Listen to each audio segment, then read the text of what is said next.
Americans are worried about our federal budget deficit.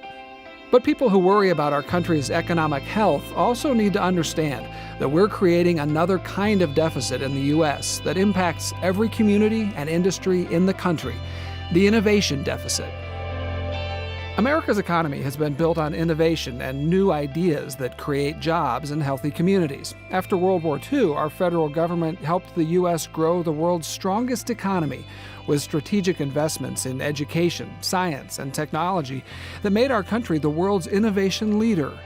Research funded by the National Science Foundation, the National Institutes of Health, NASA, and the Departments of Defense, Energy, Agriculture, and Commerce has led to life-saving vaccines, lasers, MRI, touchscreens, GPS, and even the Internet.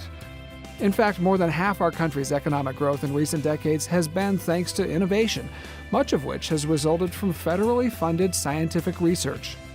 Innovation has made the United States the leading economic power in the world. It's why new industries have their roots here in the U.S. and why the smartest people from all over the world want to be at our universities. It's the reason our men and women in uniform are equipped with the world's most advanced technology.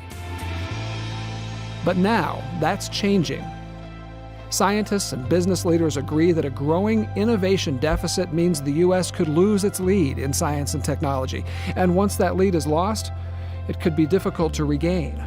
So what is the innovation deficit? It's the widening gap between the actual level of federal government funding for research and education and what the investment needs to be if the United States is to remain the world's innovation leader. Let's look at it another way. Every country has great minds, and when we invest in those great minds by supporting education, science, and innovation, it leads to a strong economy. But if we cut back our investment while other countries grow theirs, we fall behind. Americans' investments in research and higher education are now flat or declining, while others, such as China, Singapore, Korea, and the EU, are dramatically increasing their funding in those areas.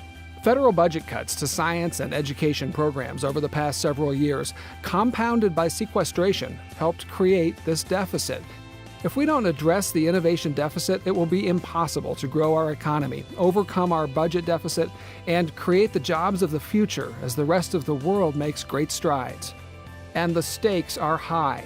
What country will become the magnet for the world's best and brightest scientists and engineers?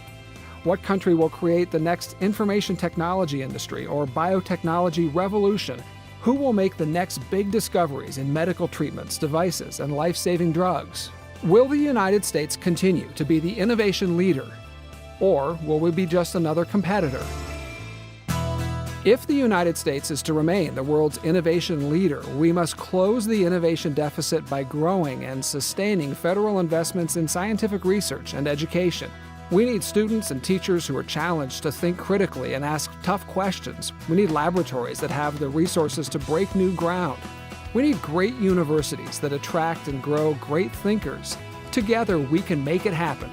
Please tell your member of Congress to close the innovation deficit by supporting strong funding for research and education. America's future prosperity and national security depend on it. For more information, visit www.innovationdeficit.org or follow the conversation on Twitter with the hashtag InnovationDeficit.